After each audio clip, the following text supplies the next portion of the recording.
Let's turn our focus now to the debate over gun control and the measures being proposed by the Liberal Party if it wins re-election. The Liberal Party's point man on gun control is former Toronto Police Chief Bill Blaie. He is the Minister for Border Security and Organised Crime Reduction and the candidate for re-election in the riding of Scarborough Southwest. Bill Blaie, good to see you. Thanks for being here. Thank you very much, Peter. Good to hear from you again. What is the case for banning semi-automatic rifles in this country? Why you want to move on this? Well, quite frankly, those weapons were designed for military use. They're designed for soldiers to kill enemy combatants. Their only real purpose is the killing of people, and frankly, there's no place for them in a civil society. These are also the weapons of choice for people who've been involved in mass shootings at the Quebec Mosque, in Moncton, in the murder of Mounties. They're also the weapons used in Christchurch and Sandy Hook for the killing of little kids, and even at École Polytechnique, where women were hunted down for no other reason that they were women in their classes. And so we believe that there is no place for these guns. There are currently almost 250,000 of them in private hands in Canada, and we are prepared to move those onto the prohibited list and then to work with the people that have legally bought those to make sure that we're going to compensate them fairly with fair market value and get rid those guns from our society, and I believe that will help make us safer. Okay, I want to come to some of the points you've raised here. I mean, we're going to hear from gun advocates or people who oppose these measures, who say that, look, some of these semi-automatic rifles, they do use them for hunting. They do have a use. What do you say to those people? We look at the weapon that was what it was designed and intended to be used. The AR-15 example was designed for soldiers to use in a combat situation to kill enemy soldiers. That is its design purpose, and frankly, it also has been used in horrific incidents where individuals who want to kill a lot of people quickly have used these weapons because of their design and the way in which they're used. We also had that terrible situation in Moncton a number of years ago where an individual with military-designed assault rifle outgunned the RCMP and killed 3 officers and was hunting police officers in a Canadian city. I believe that there is no place for these weapons in our country. I also want to be really clear on something, Peter. There's absolutely nothing in our platform proposals that in any way restricts the legitimate, lawful, and safe activities of hunting and sport shooting in this country. If someone wants to have a rifle for hunting deer or for ducks, we're not in any way impeding that or restricting that. Okay, tell me about the buyback program. How would that work? Well, simply, we have a 2-year amnesty period because it will take some time to identify the owners of these guns. And when someone comes forward and says, I have one of these guns which I legally own and which I purchased for this much, we would determine its fair market value. The individual would surrender that firearm and be compensated for its value. And then he or she would be free to use that money for whatever purpose. If they wanted to go and buy a non-prohibited firearm, that would be their choice. But it would enable us to get those 250,000 military-designed assault-style weapons of frankly, mass murder out of our society. I've talked to some people and they say, these are fun to shoot. But I balance that against public safety and the risk that these weapons pose to our communities, and I think it's a pretty fair equation. And I appreciate that the other side will, suggest that, this is somehow interfering with hunting rights or sport shooting rights.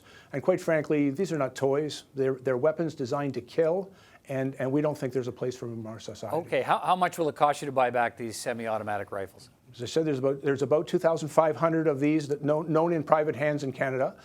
We've done some research. I think you mean 250,000, right? 250,000. I apologize. And of those guns, they range in price. Some of them as low as $300. Some of them up to several thousands. But on average, it's about $1,500 per weapon. And so a buyback of that magnitude would be somewhere in the neighborhood of $350 million to $400 million. As well, there's some costs associated. If you buy one of these guns currently from a licensed retailer, it's often delivered either by FedEx or Canada Post. And so we are looking at safe ways in which those weapons can be collected in a very cost-efficient way, and also to make sure that law enforcement has the resources they need to oversee that collection so that it can be done safely. Okay, you said today we need to disarm the criminals. How many criminals are you expecting will want to take part in your buyback program or will decide to get rid of their banned rifles? So in other words, how will these measures disarm criminals? They don't follow the laws. Let's also be very clear. We propose a number of very significant measures. We know that there are 3 ways in which criminals get access to guns. Some of them are smuggled across the border. We've made very significant new investments in CPSA and at the border, also within the RCMP and our integrated border enforcement teams to conduct the investigations and to interdict the supply of guns coming across that border. We are looking at additional resources, new technologies, new offenses and penalties to make real consequences for people who bring those guns illegally across the border. And, you know, I recall earlier this year in committee, a Conservative saying these are only paper crimes. Nonsense. This is gun smuggling and this is gun trafficking. And so we're going to stem that flow of weapons into our country. We also know 2 other significant sources of guns getting into the hands of criminals are through theft.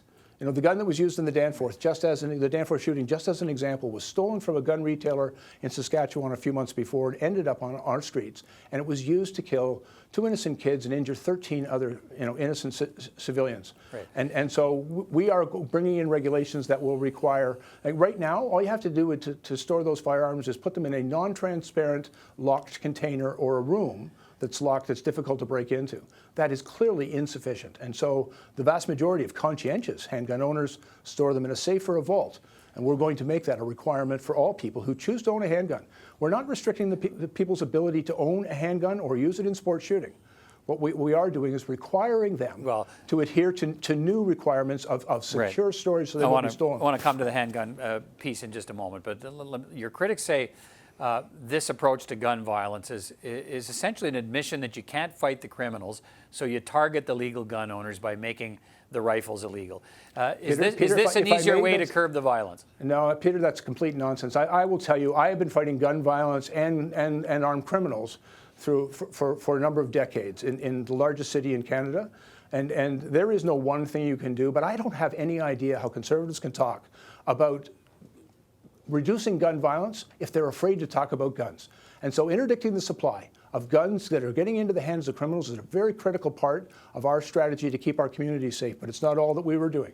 We are making very significant new investments in communities and kids to change the circumstances that give rise to this violence. We are actually, for the first time, and for 10 years, when I didn't get a nickel or any support out of a Conservative government to deal with guns and gangs, we put $347 million into law enforcement. And so we're doing those things, quite frankly. Conservatives who have taken the money and the support of the gun lobby are unable to talk about effective measures to keep guns out of the hands of our communities and persons who would pose a risk to others. We're prepared to do what is necessary to keep our communities safe. Tell me about the measures to allow municipalities to ban handguns. First of all, you're going to give them the tools to ban handguns if they want, or further restrict them. A lot of people are saying, why aren't you banning handguns? Why isn't there a federal ban on handguns? You know, I went right across the country and I spoke to a number of very responsible handgun owners who are involved in sport shooting. Some of them internationally competitive sport shooters. They're exceptionally conscientious about the safety of their weapons and the security of their weapons. And out of respect for those individuals, we're not attempting to restrict their ability to engage in their sport. We just want to make sure that those weapons are stored in a secure way.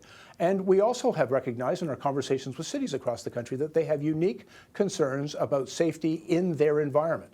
And so we're prepared to work with cities.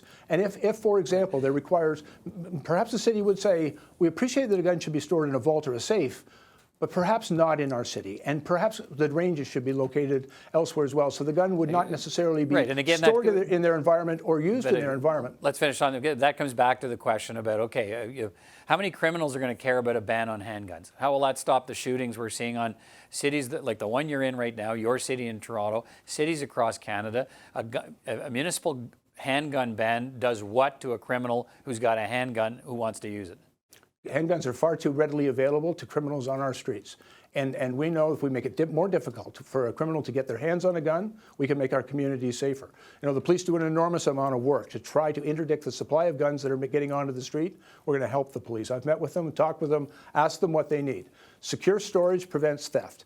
New measures to detect and deter and punish straw purchase, that's a legal owner purchasing a gun and then selling it illegally, are what the police need. And as well, we've recognized that we needed to strengthen our work at the border. You know, for almost a decade, the previous government cut nearly $500 million from the CBSA and from the RCMP in the work that they did to keep our borders secure and to keep those guns out of the country. We have been restoring those resources, that capacity to maintain the security of our borders, and we're giving the police the tools that they need to do their job. We're also introducing what are sometimes referred to as red flag laws, Peter. So if you get a situation, I will tell you from 4 decades of policing experience, when you have a dangerous situation and you put a gun, that dangerous situation becomes deadly. And so in a situation where there's an issue of domestic violence, of intimate partner violence, or where somebody's suicidal, or where somebody's online advocating violence and hatred towards a religious minority or the LGBT or women or anyone else, those are red flags. And we want to make sure under those circumstances, law enforcement, but also doctors, teachers, victims, have the ability to raise the red flags so that we can suspend that individual's right to possess and acquire firearms and remove firearms from that potentially dangerous and deadly situation. So we're taking effective action. And as the Prime Minister indicated today, this isn't all we're doing. This is how we're dealing with the regulation and the restriction of firearms getting into the hands of criminals. But we'll be coming forward in the coming weeks with significant new measures to invest in communities, invest in kids, and to deal more appropriately and effectively with the gangs responsible for much of the violence in our communities. All right, Bill Blaie, thanks for your time tonight, and we'll talk again. Take care. Thank you, Peter.